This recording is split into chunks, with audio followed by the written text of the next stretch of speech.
Buenos días, bienvenidos al primer bloque de contenidos de Historia de la Lengua. Vamos a hablar sobre la Hispania, las lenguas en Hispania hasta el siglo V.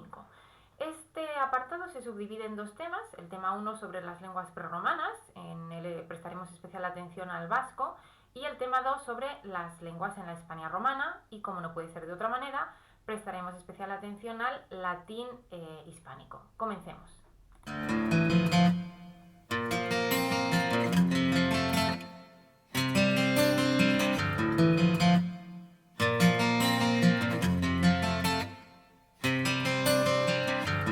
Esaiozu euriari berriz ez jausteko, esan bakardadeari gaur ez etortzeko.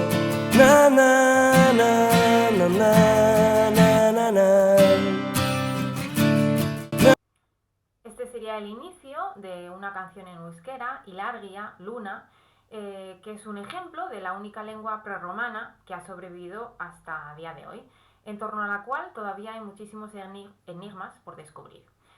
Bueno, en el 218 a.C., durante el transcurso de la Segunda Guerra Púnica, un soldado romano, del que no sabemos quién fue, pues pronunció alguna palabra en latín, que tampoco conocemos cuál fue, y este soldado entró acompañado de muchísimos otros soldados que hablaban latín.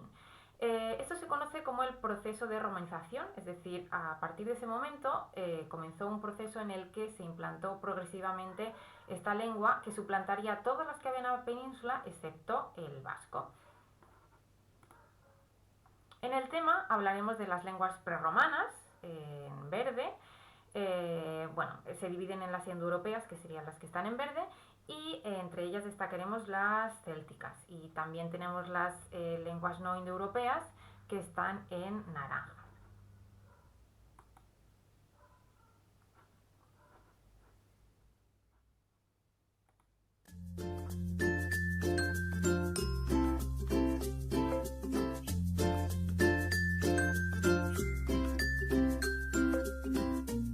Roma es esto, pero hace 2000 años era todo esto. Ahora, ¿cómo empezó todo? Con la muerte de Julio César, Octavio Augusto, su hijo adoptivo, le gana la lucha por el poder a Marco Antonio, autoproclamándose emperador y dando paso a la época de mayor esplendor del Imperio Romano. Pero, ¿cómo lo hizo? Mediante la romanización, que es la campaña de integración político-cultural basada en el dominio de una lengua, una legislación y una cultura. Es decir, la expansión del imperio mediante el ejército, la diplomacia y la propaganda. Uno de los grandes logros de Augusto fue el haber creado un ejército profesional permanente. Las legiones de Augusto estaban formadas casi exclusivamente por voluntarios que lograban la ciudadanía romana al alistarse. Esto suponía un incentivo para los pueblos bárbaros. Este ejército se constituye como la organización profesional más extensa que había conocido el mundo. Tras conquistar los pueblos bárbaros, la victoria se consolidaba pacificando el territorio y humillando a sus líderes para que reconociesen la superioridad del imperio. Pero la romanización no termina con el control territorial. El objetivo era crear un imperio coherente y unido. Este objetivo se consiguió a través de la diplomacia, mediante la cual se anexionaron más territorios al imperio. Esto dependía en gran parte de los feciales. Los feciales eran sacerdotes encargados de regular las relaciones diplomáticas de Roma con los pueblos extranjeros, conforme a la religión romana. Los romanos no se creían responsables de sus conflictos con otros estados y pensaban que cuando se les obligaba a apoderarse de territorios ajenos, les estaban regalando los beneficios de la civilización romana. Esta convicción estaba codificada en la ley facial, que desautorizaba la guerra de agresión, es decir, los pueblos anexionados no podían luchar entre sí, e introducía la idea de guerra justa. Los pueblos eran convencidos, mediante la propaganda, de que lo mejor era ser romanos. Sus emperadores fueron divinizados en vida, se convirtieron en objeto de culto en Roma y se erigieron templos en su honor. Esto se utilizó como una estrategia para mantener unido el imperio. Poco a poco, el emperador se fue convirtiendo en un intermediario entre el pueblo y sus dioses. De hecho, el culto imperial era considerado una muestra de civismo. Por otro lado, la mayoría de la población era analfabeta. Por lo tanto, el arte y la ingeniería tuvieron una posición privilegiada para impresionar e influir en el pensamiento del pueblo. Desde las calzadas, que permitían el traslado de tropas, mercancías y ciudadanos por todo el territorio, hasta inmensas obras arquitectónicas que podíamos encontrar por todo el terreno. El anfiteatro de Mérida, la puerta de San Andrés en Autun, las columnatas de Palmira, la puerta de San Antonio de Sveitla o, en la propia Roma, la columna de Trajano, símbolo del poder del emperador. Panem et circenses, o pan y circo, fue una política de enajenación del pueblo romano. Los comandantes, temiendo nuevos levantamientos populares, les concedían comida y grandes espectáculos para evitar levantamientos que comprometieran la estabilidad del gobierno. Con esto, los políticos romanos encontraron un plan perfecto para ganar el voto de los pobres y conseguir el poder.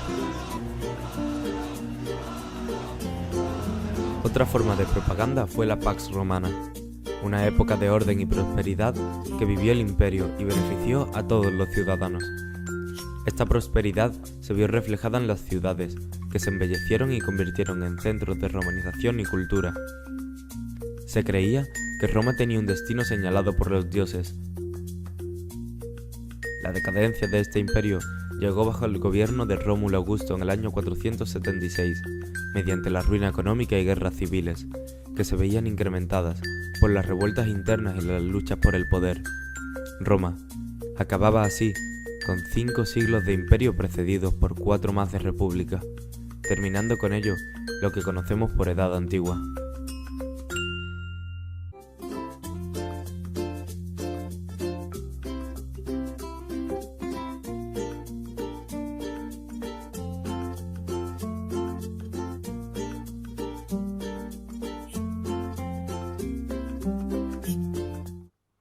Bueno, hemos visto un breve ejemplo de esa romanización con un Draw My Life, que será uno de los trabajos que tendréis que realizar en el mes de abril.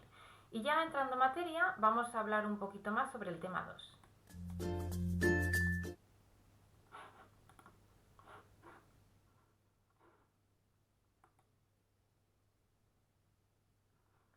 Tenemos primero cómo entró el latín en la península ibérica y luego vamos a hablar sobre el latín hispánico, concretamente sobre las generalidades, esa evolución del vocalismo del latín y del consonantismo del latín.